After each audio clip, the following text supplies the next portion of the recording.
Have you ever wondered what keeps customers coming back to these same brands where they feel more like part of a community, more like part of the family, more than just a buyer or consumer? What if you could create that same sense of community and loyalty for your business?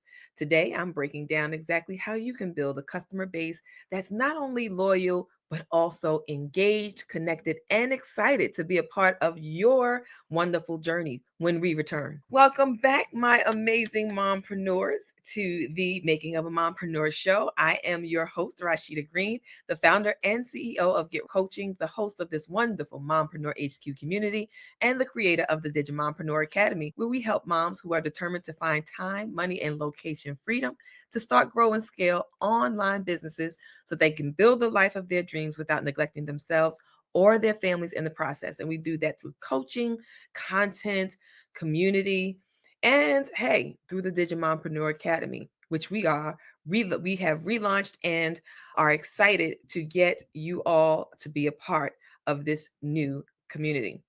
All right, today we're talking about one of the most rewarding parts of business, and that's building a community.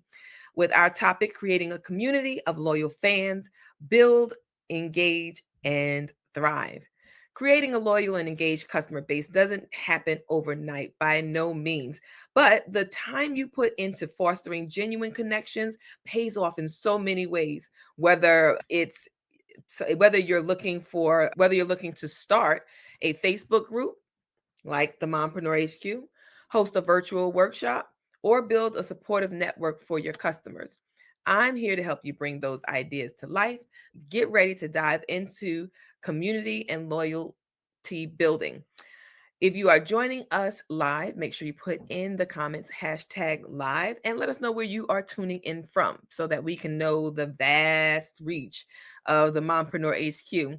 It doesn't matter if you are on YouTube, if you are on the Facebook group or the Facebook page, make sure you give us a little hand wave. Let us know that you are in the building. All right. If you haven't already, go ahead and hit the subscribe button. Make sure that you are following us so that you can be tagged and alerted when our show goes live. All right. And if you haven't already, get your pencil, paper, digital device, or something to write with. Take notes so that you can be able to grow your community. All right. If you're ready, I'm ready. And if you stay ready, you don't have to get ready, right? All right, let's go. Starting with event marketing, bringing people together with purpose. And so, when starting with event marketing, think of events as powerful tools because they are powerful, because they give your customers an experience with your brand that goes beyond just the purchase, right? Beyond just the product that they've received from you. Hosting an event, whether it's a live workshop, webinar, or even if it's a simple Q&A, these are opportunities that gives your audience a chance to connect with you and each other in a more personal way. It's about creating an experience that they'll remember, one they won't forget. Now, choosing the right event may be something that you're wondering about, but I want you to think about what your audience would love to engage with. If your brand focuses on helping moms for with productivity, then a live time management workshop could be a hit. If you're in the wellness space, try a self-care Sunday session.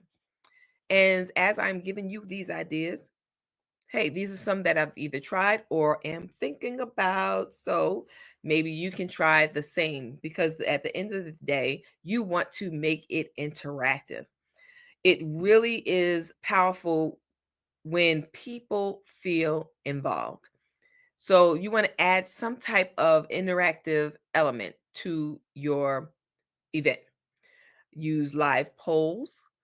Zoom now does even Zoom allows you to do polls in there. I think there may be some third party vendors that allow you to connect to Zoom so that you can do polls, and maybe you can add a Q&A section to your presentation, or even breakout rooms for small group discussions if you're hosting for a larger virtual event. Again, you just need to know how many people can fit into your virtual event. as well as if you were doing it, in a physical location, right? You would want to make sure that you have enough space. And if it is a larger crowd, how can you make it feel like everyone is being seen and heard? And that could be by breakout rooms, adding breakout rooms to make something that might feel big and overwhelming become a little smaller at those larger events. This really helps, again, for people to feel seen and heard.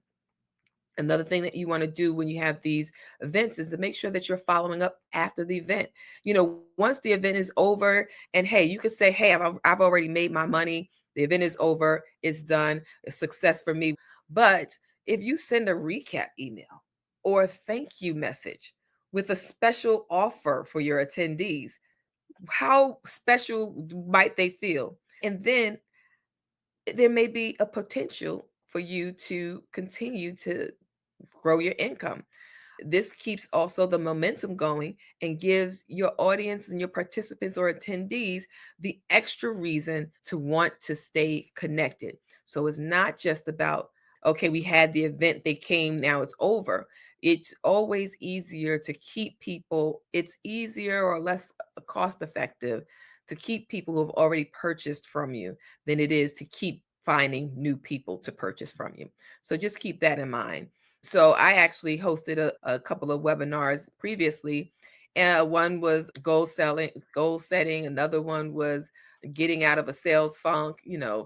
When you're kind of stuck, and what can you do to make that get out of that funk of not selling to be back on the roller coaster of sales. I've done a couple of those and tried to engage people by asking questions and really getting input during the live so that people can feel connected to the show, the topic, and to me. And one of the ways that I keep in touch with people after the fact is through the my email list and through the community where people have decided to join either before, after, or during a workshop. What I would ask is that maybe you consider planning a small virtual event around a specific topic that resonates with your audience. And think about it, one interactive element. What is that one interactive element that you can add? It doesn't have to be a poll. It can be something else. You can even start with an interactive icebreaker, a quiz, things like that. Just think of one though that you can add, and don't forget to follow up afterward to keep the connection going. Okay. That is something that's really going to continue to grow your audience, grow your email list, grow your sales, and it's really just a matter of connecting and not losing the connection just because the event itself is over. Next, we want to talk about event community marketing. We just talked about event marketing. So, community marketing and creating a home for your audience. Community marketing is about creating a space where your audience feels like they belong. And it's a place where they can share, learn, and grow alongside you and others on the same journey. For many mompreneurs, this looks like a private Facebook group, a membership site, or even an email community where members feel they're part of something special. Now we have membership platforms that you can join, like not community, what is it? School is one. There was another one that was popular. Can't remember the name of it, but those are other communities. Heartbeat is another one. So Heartbeat, School, and there's just a ton others that are out there. But you think about what is it that your audience needs, and you provide that in the community for them. Now, choosing your platform may be difficult, but you want to go where your audience is already active. So sometimes, as much as people don't like Facebook, that might be where your audience is. And that's the truth for a lot of us. Facebook groups are ideal because they allow for easy engagement and connection. And it's already where people are located. If your audience is more professional or niche focused, then you might consider something like a LinkedIn group or a membership platform like Mighty Networks. That was the other one I blanked out on, but yes, Mighty Networks is another one, right? So you may want to do that. because they may not want to engage on a Facebook platform because they're professional, so you might want to take it off of that platform and have your own personal community where they can engage and feel free to engage and not worry about Facebook spying on them or what have you. So that might be something that you want to consider when choosing a platform. Another thing is to establish the tone and the culture. So the vibe of your community actually does matter. And if you set clear guidelines, encourage positivity, and make it a safe space for everyone, everyone will feel comfortable in being in that community. You want to create something like a welcoming post for new members. And this is where you get a chance to introduce yourself and encourage them to introduce themselves and lay down the ground rules for the community so that everyone feels seen and heard. Everyone feels that they're in a community of like-minded folks, that they don't have to worry fear of being bashed for any particular reason. So you want to, and when you make these rules and you set this tone in this culture, you got to make sure that you follow through. Okay. So if you say, no, we're not going to be bashing and so forth, and somebody's in your group, in your community doing that, you have to make sure you follow through with those rules and say, nope, unacceptable. You got to go. That way, people will also build trust in you when they recognize that you're doing what you said that you would do. All right. And if they trust you and if they feel comfortable and they feel like they can be free to introduce themselves and be a part of the community, then that's exactly what they will do. Be a part of the community. They will participate. All right. And now when you have this group and you have this community all set up, you want to make sure that you're engaging consistently. Notice I said consistently. I didn't say every day. I didn't say 5 times a day. I said consistently. You want to just make sure that you're posting regularly, whether it's in a daily prompt, a weekly challenge, or even some fun theme day like Monday motivation post. Ask questions, share tips. So your content, you want to make sure you're rotating that and not saying it's doing the same polls every day, right? Ask questions, share tips. It could be like a give and take situation. I'm going to give you some tips. I'm going to give you some info. How about you give me some feedback? How about you share some of your insights and stories that you've experienced with your business? So that's why you want to make sure that you have a diverse type of content that you're sharing within your group. You can even encourage your members to participate in challenges. We did a visibility challenge a while back where we just said, hey, do your visibility, post yourself in the community. We even did for a month, just go ahead, share in the community, tell us about your business, so things like that. You can even spotlight members to show appreciation and encourage others to stay engaged. Why? Because now they're seeing spotlights, they're seeing other members in the group getting spotlighted.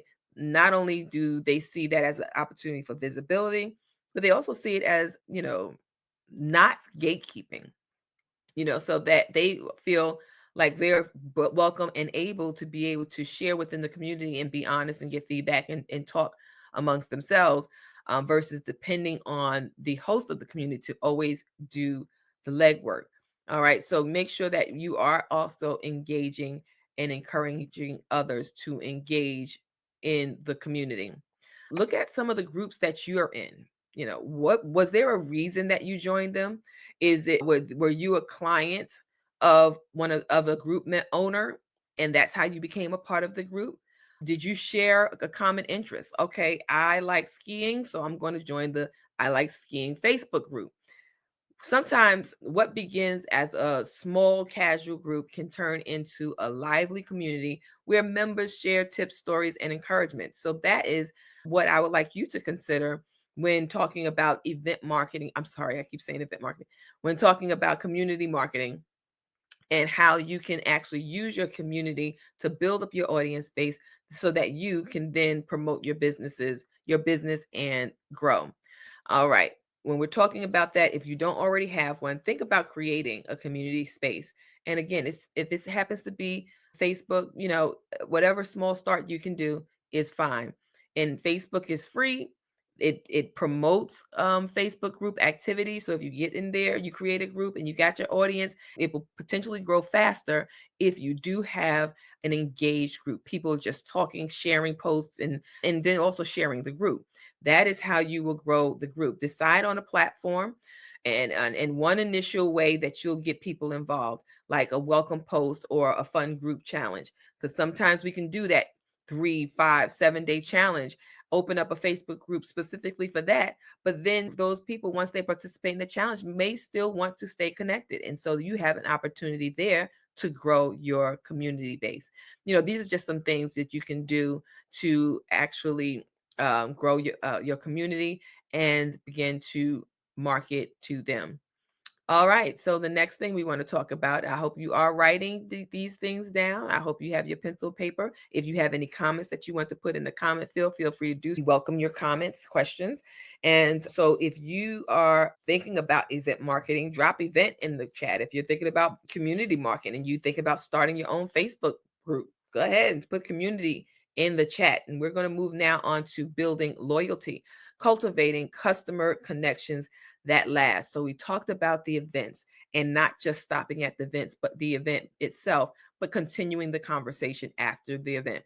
We talked about community building, where you again get to represent, you build an audience of like-minded people and you connect with them there. Now building loyalty, you actually get to cultivate the customer connections that last and go beyond just the transaction. It's about making a customer feel valued, feeling like they belong, and feeling like they are a part of your community. When customers feel connected to you, to your product, to your community, and and they know that you appreciate them, they are more likely to return, to engage, and even recommend your brand to others. We need referrals. Referrals are good.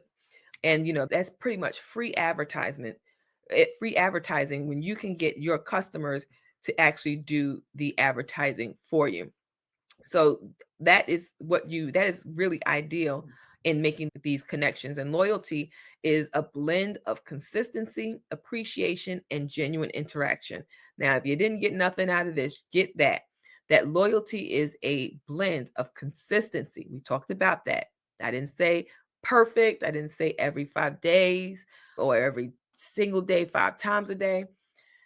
Just being consistent, showing that you appreciate your people, your audience, for sticking with you, for purchasing your products, and for sharing the news about your business. You want to appreciate them. And then lastly, genuine interaction. Have that back and forth.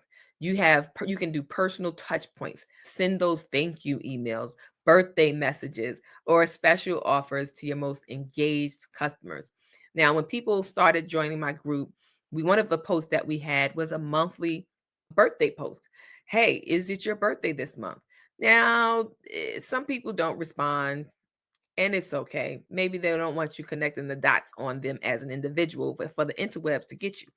That could be me speculating, but it's okay. We do have some people who do respond. And on their birthdays, what we do is we will send them a digital gift.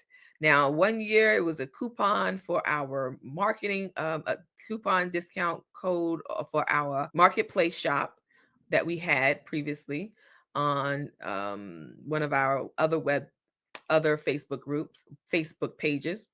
Then we upped our game and we started giving out a birthday message and a digital birthday journal, specifically for celebrating. Then we also got into, I think for this year, we started doing a journal, monthly journal. So for the month of your birthday, you got a journal with some prompts, and it would be either your birthstone or your birth flower as the elements. And so we kind of switch it up. Every year we do something different, but that's those personalized touch points.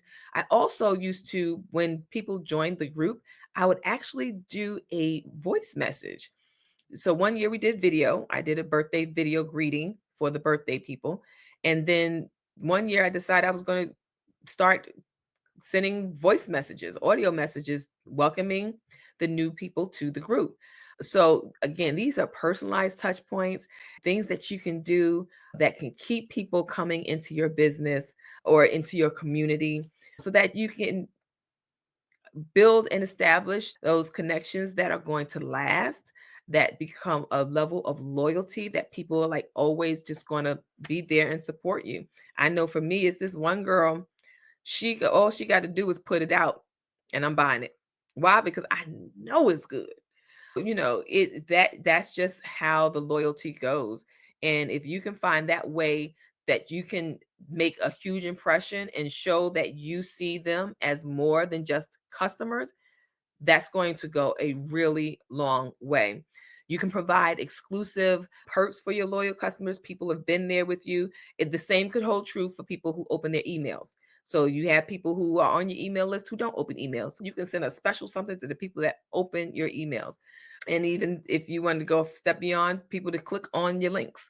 But you can offer VIP perks like early access to your new products, special discounts, or exclusive content that just not everybody else is not going to get. This is just for my little VIP folks who are showing up and who have hanging in there with me. I'm on my 4th year in business, and there's some people that are still on my email list.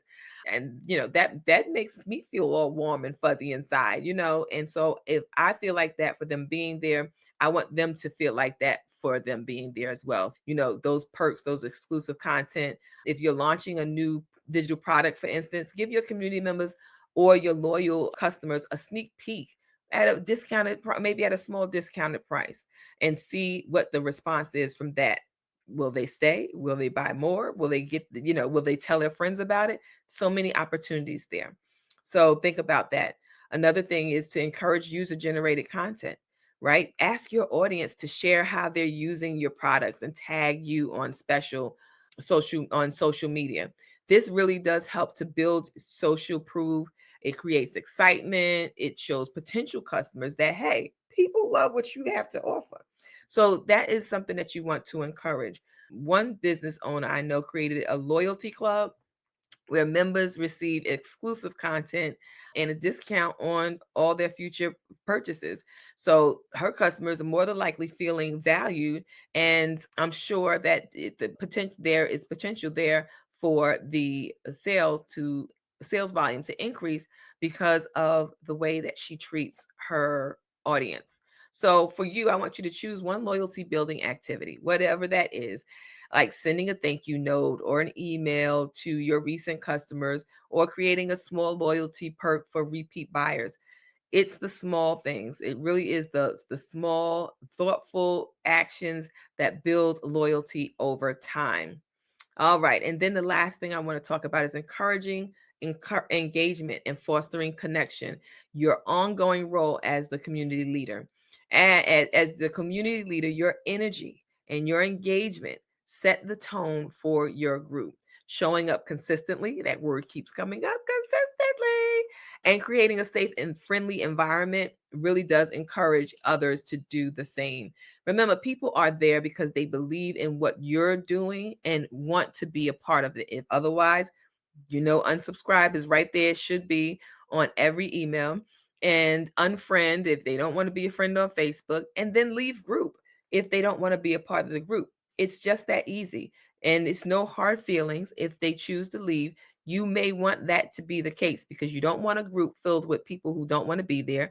You don't want an email list filled with people who are not interested in your product. So when they leave, it's no hard feelings. It is a decision that you as a business owner would have to accept. As one of the things that you want to do as far as keeping engagement is to be present and responsive. You want to check in regularly, respond to the comments that people have on your page, in your group, and engage with members' posts. So if somebody posts, yeah, today was a sunny day, whether or not it was raining where you were, or if you was piled up under snow, 10 feet of snow, you should still be engaging with that person who took a moment to put a post in your group. As long as it's not any hate speech or anything like that, and it's relevant to your group, I would say go ahead, rock with that conversation, because it really allows them to see the real you and get your responses and feel like they're connected.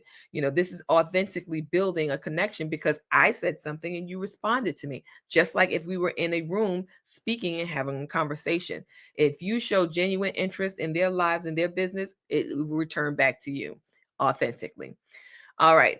Again, we want to talk about content. Make sure you're creating meaningful content, something that's going to be specific and relevant to the audience of people that you have gathered in this community.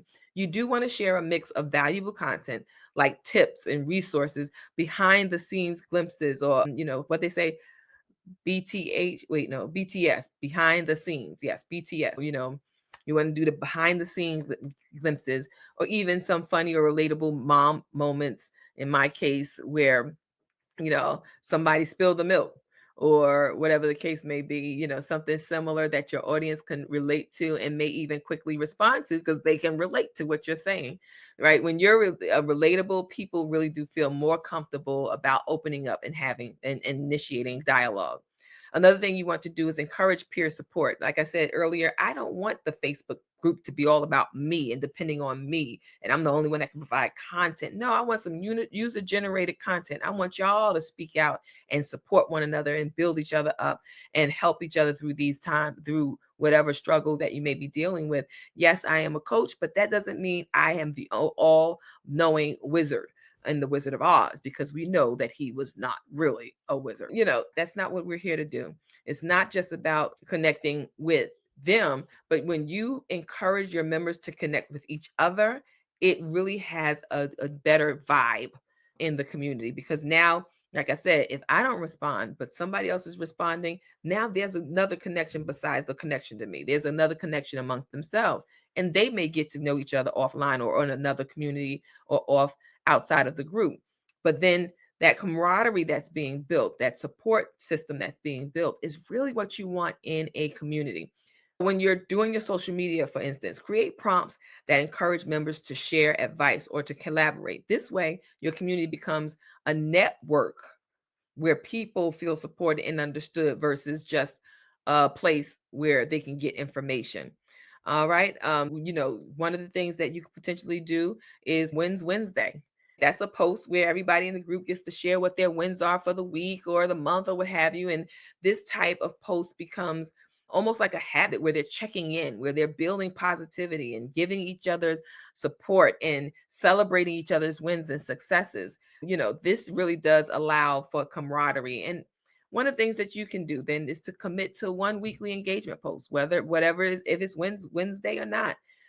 Make something where people are able to join in the conversation.